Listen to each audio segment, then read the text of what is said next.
नमस्कार। उत्तर प्रदेश में चुनाव सर पे है और जैसा कि उम्मीद थी Akbar, Babur, Alexander the Great और चंद्रगुप्त मौर्य सबकी एंट्री हो चुकी है। धर्म और जाति की बयार चल रही है। मेरे साथ हैं मेरे सहयोगी अमिताभ अग्निहोत्री। अमिताभ जी, धर्म बड़ा या जाति?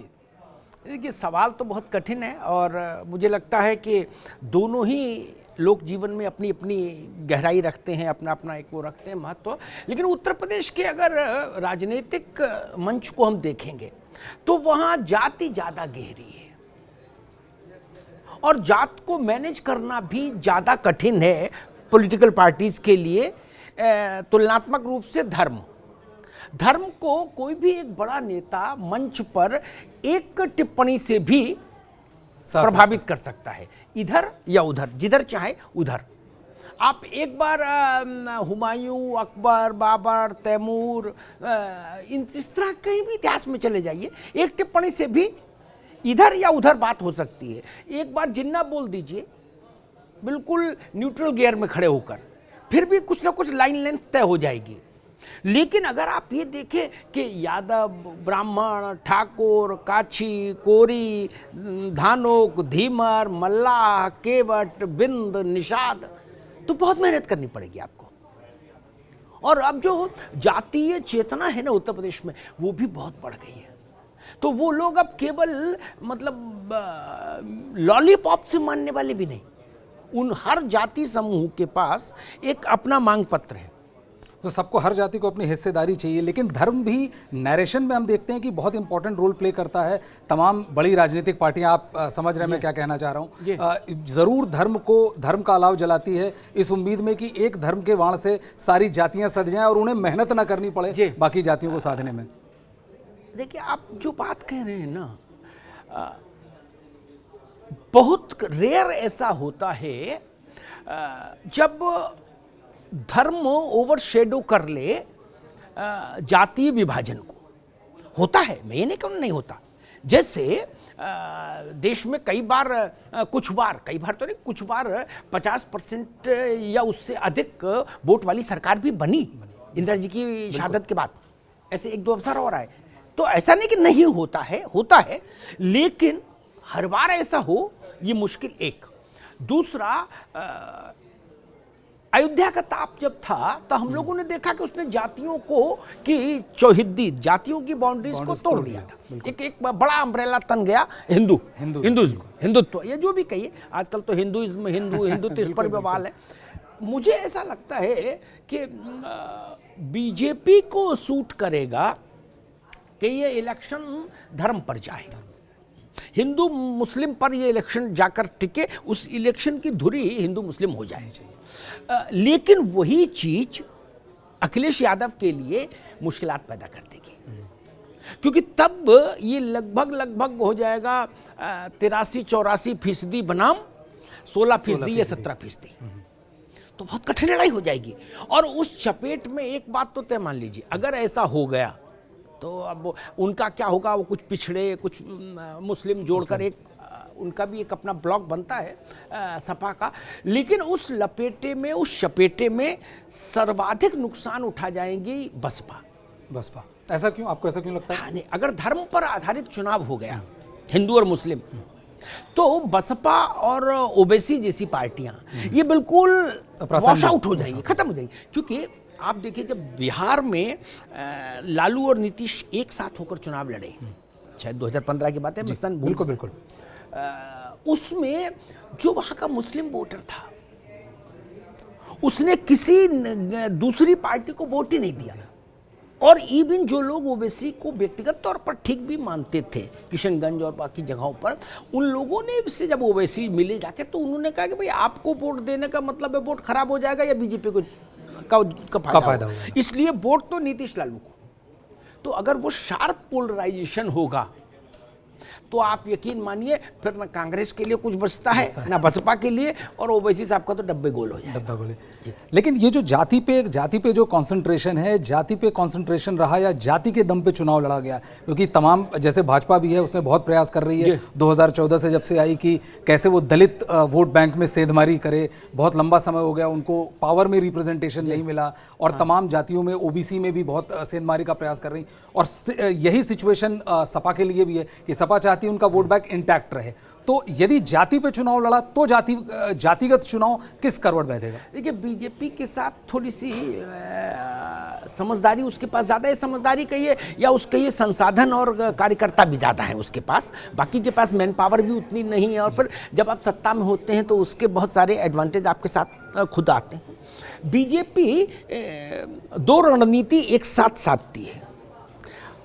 उसके पहली इच्छा तो होती है कि चुनाव हिंदुत्व पर चला जाए, राष्ट्रवाद पर चला जाए, तो ज़्यादा झमेला नहीं है, मेहनत करने की जरूरत नहीं। मैं उसको कई बार मजाक में कहता हूं कि ये 2 मिनट मैगी है। ये हिंदुत्व पर चुनाव हो जाए या इस्लाम अल्पसंख्यकवाद पर हो जाए तो 2 मिनट मैगी, गर्म पानी में डालिए, हिलाइए और खा लीजिए। और अगर जातियों पर चुनाव है तो वो फिर आटा लाओ, गेहूं लाओ, आटा पिसाओ, फिर पूरी मेहनत, रोटी बनाओ, फिर बहुत मुझे ऐसा लगता है एक चीज़। लेकिन जो आपने सवाल किया उसमें मुझे लगता है कि अखिलेश यादव ने भी जातियों को साधने के लिए इधर बहुत सारे अलायंसेस किए हैं, वो भी इसमें काउंट होंगे। चाहे महान दल हो, चाहे सुहेलदेव पार्टी हो, ओम प्रकाश राजभर की, ये सब अखिलेश ने इसीलिए किए कि पिछड़ा वर्ग का एक बृहत्तर समूह उनके साथ बना रहे। लेकिन जो जाति और जो धर्म है, जिस आधार पे चुनाव करवाने की या भाजपा की जैसी मंशा रहती है, जैसा आपने बताया 2 मिनट नूडल है बीजेपी के लिए यदि चुनाव राष्ट्रवाद पे लड़ा जाए, जो चुनाव एकदम कुछ ही महीने बाद है, आपको क्या लगता है चुनाव किस तरफ जाता हुआ, चुनाव का रुख किस तरफ जाता दिख रहा है? क्या ये राष्ट्रवाद का पैर पकड़ेगा या फिर जातीय जो डिवीजन है वो पूरी तरह से राष्ट्रवाद के ऊपर हावी रहेंगी? देखिए, मुझे ऐसा लगता है कि अभी कुछ दिन पहले, 2-3 दिन पहले तक एनसीआर के वायुमंडल में बहुत घना स्मॉग था। कुछ दिख नहीं रहा था। मुझे लग रहा है जब वोट का समय उत्तर प्रदेश में आएगा तो वैसे ही स्मॉग आपको दिखेगा, जिसमें सब पर भारी एक चीज होगी कि भाई राष्ट्रवाद, उसको आप सोफिस्टिकेटेड भाषा में राष्ट्रवाद कह लीजिए, या सीधी हमारे जैसे स्वभाव के हैं तो सीधा कहिए हिंदू मुसलमान हो गया, ठीक है। ये वैसे ही है जैसे ब्राह्मण सम्मेलन मत कहिए, प्रबुद्ध सम्मेलन कहिए। जानते हम भी हैं और वो भी हैं कि प्रबुद्ध सम्मेलन क्या है। भाईचारा सम्मेलन कह लीजिए, प्रबुद्ध सम्मेलन कह लीजिए, चाणक्य सम्मेलन कह लीजिए, चाहे सीधे ठेठ कह लीजिए बामन सम्मेलन। अब ये आपके ऊपर है, लेकिन मुझे ऐसा लग रहा है कि अंततः चुनाव उसी पर आके टिकेगा। इसीलिए आप देखिए उसमें तालिबान भी है, कश्मीर भी है, जिन्ना भी है। और अब तो भाई केवल बीजेपी का मसला नहीं भाई, जब मणिशंकर अय्यर बोल दें चुनाव से पहले तो मैं आश्वस्त हो जाता हूं कि चुनाव किधर जा रहा है। वो आ गए मैदान में, बड़ा मतलब भाजपा आज इतनी प्रमुदित है, इतनी मुदित मन है, लड्डू बांट रही है कि भाई मेरा पिया घर आया हो राम जी, वो स्थिति है। अय्यर जब बोले भाजपा के माथे पर रोली चंदन लगा। इतिहास देख लीजिए, अय्यर साहब बोल दिए कि भाई मुगल बहुत अच्छे थे और मुगलों ने कभी गलत नहीं किया और मुगलों की तारीफ होनी चाहिए। तो ये धीरे धीरे 2 मिनट नूडल की तरफ बढ़ा रहे हैं इस तरह के तमाम बयान। अय्यर, सिब्बल, दिग्विजय, सलमान, राशिद अल्वी, ये सब लोग भाजपा के उस रथ को धक्का ही तो लगा रहे हैं। तो जब धक्का लगाने वाले इतने शुभचिंतक मौजूद है तो और फिर भाजपा के पुरुषार्थ और पराक्रम पर भी हमको भरोसा है। इसलिए मुझे लगता है कि वायुमंडल वही बनेगा। चुनाव जब नज़दीक आएगा, अभी तो दूर है, जब वोट का टाइम आएगा तो आप देखेंगे कि एक शार्प डिवीज़न बीजेपी की तरफ से होगा। हालांकि वो स्मॉग ऊपर है, जमीन पर कुछ हलचल अलग होती हैं, तो जमीन पर जातियां भी रहेंगी, लेकिन एक बड़ा तंबू आपको दिखेगा बिल्कुल जातिवाद, अब धर्म का। जिस तरह से अभी सलमान खुर्शीद की किताब में आया जिसमें उन्होंने रेफरेंस दिया कि आईसिस और हिंदुत्व को आईसिस और बोको हरम से इक्वेट किया और उसके तुरंत बाद राशिद अल्वी का बयान आया, तो आपको लगता है जिस तरह से ये कर रहे हैं धीरे धीरे जो बाकी पार्टियां मेहनत कर रही हैं कि एटलीस्ट हमारा वोट बैंक इंटैक्ट रहे और 2 और जाति हम जोड़ लें तो न्यूमेरिकली हम स्ट्रांग पोजीशन पे होंगे, उसको ये झटका लगेगा?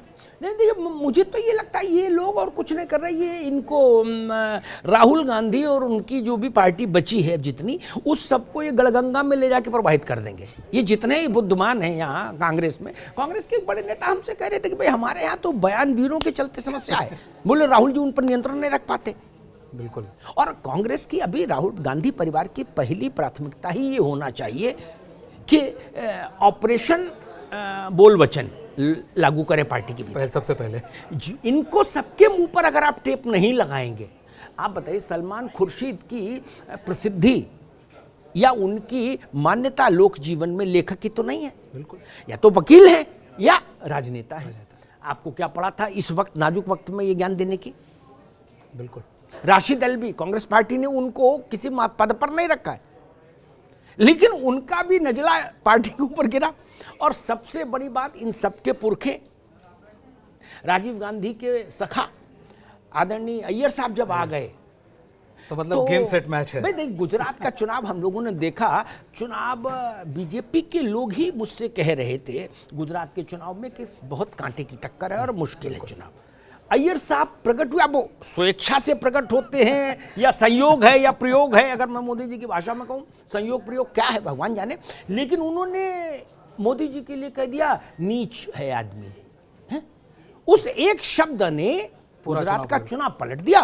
कांग्रेस नेपथ्य में भाजपा के माथे रोली चंदन, इसीलिए भाजपा के लोग आज इतना खुश थे। कई लोगों ने मुझसे कहा कि भाई साहब अब निश्चिंत हो गए, हम लोग अय्यर साहब को ढूंढ रहे थे, वो आ गए, अब सब ठीक होगा।